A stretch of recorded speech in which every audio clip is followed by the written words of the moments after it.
అందరికీ నమస్కారము. మాఘపురాణము 26వ అధ్యాయము. పాపము ఆ బాలుని జాతకం ఎటువంటిదో గాని తన తల్లి అడవిలో పులిచే చంపబడింది. ఇప్పుడు పెంపుడు తల్లి అడవిలో విడిచిపెట్టి వెళ్ళిపోయింది. ఇక ఆ పిల్లవానిని దీనరక్షకుడగు ఆ శ్రీహరియే రక్షించాలి. ఆ రాత్రి బాలుడు ఏడిచి ఏడిచి అలసి నిద్రపోయాడు.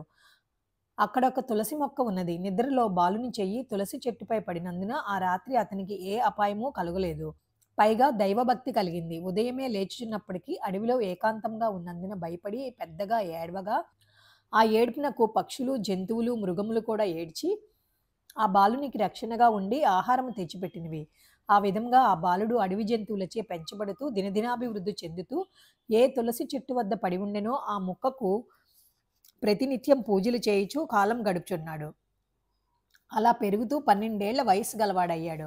ప్రతిరోజు తులసి పూజ, భగవన్నామ స్మరణ చేస్తూ, నన్ను కాపాడుము తండ్రి అనాథరక్షక అని ప్రార్థిస్తూ, ఒక్కొక్కప్పుడు విరక్తుడై ఛీ ఎంత ప్రార్థించినా నా గతి ఇంతే, నేను ఎందుకు బ్రతుకుచున్నాను అని దుఃఖించుచుండగా, ఆకాశవాణి, ఓ బాలచంద్ర, నీవు అట్లు విచారింపక, నీ సమీప ప్రాంతమునే ఒక కోనేరు ఉన్నది. మాఘమాసము ప్రవేశించినది. అందుచే నీవు ఆ సరస్సులో స్నానం చేసినచో శ్రీమన్నారాయణుడు నీకు ప్రత్యక్షమగును అనే మాటలు ఆకాశం నుండి వినిపించినవి. వెంటనే ఆ బాలుడు సరోవరమునకు వెళ్ళి మాఘమాస స్నానం చేసి శ్రీహరిని స్తుతించాడు. ఈ బాలుని నిష్కళంక భక్తికి, నిర్మల హృదయానికి లక్ష్మీనారాయణులు ప్రత్యక్షమై అతనిని దీవించి, బాలకా, నీకేమి కావాలనో కోరుకొనుము అని అనగా, ప్రభూ, నాకు తండ్రి ఎవరో తెలియదు. నాకు ఆలనా పాలనా చేయువారెవరూ లేరు. పుట్టినది మొదలు కష్టములే తప్ప సుఖమన్నది ఎరుగను. ఈ అడవి జంతువులే నన్ను రక్షించి పోషించుచున్నవి.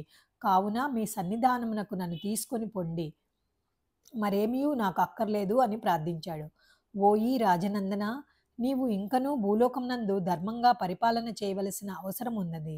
నీ తండ్రియగు సులక్షణుడు వృద్ధుడై నీ గురించి, నీ కన్నతల్లిని గురించి బెంగతో ఉన్నాడు. కనుక నీవు నీ తండ్రి వద్దకు పోయిరమ్ము అని చెప్పి, కొలను సమీపమున తపస్సు చేసుకుంటున్న ఒక మునీశ్వరుడు తోడు ఇచ్చి సులక్షణుని వద్దకు పంపాడు. అప్పటికే సులక్షణుడు తన చిన్న భార్య గర్భవతిగా ఉండి ఎటుపోయినో, పుట్టిన బిడ్డ ఏమైందో అని తన రాజ్యమంతయు వెతికించి, తాను కూడా వెతికి, వారి జాడ తెలియనందున విచారంతో రాజకార్యములు కూడా చూడలేకుండెను. అటువంటి సమయంలో ముని వెంట కుమారుడు వెళ్ళాడు. రాజుతో ముని ఆ బాలుని జన్మ వృత్తాంతము తెలియచేసరికి సులక్షణ మహారాజు అమితానంద భరితుడై బాలుని కౌగిలించుకొని మునీశ్వరుడికి మర్యాదలు చేసి కుమారునికి సుధర్ముడని పేరు పెట్టి పట్టాభిషేకము చేసినాడు. మాఘపురాణము 26వ అధ్యాయము సమాప్తం.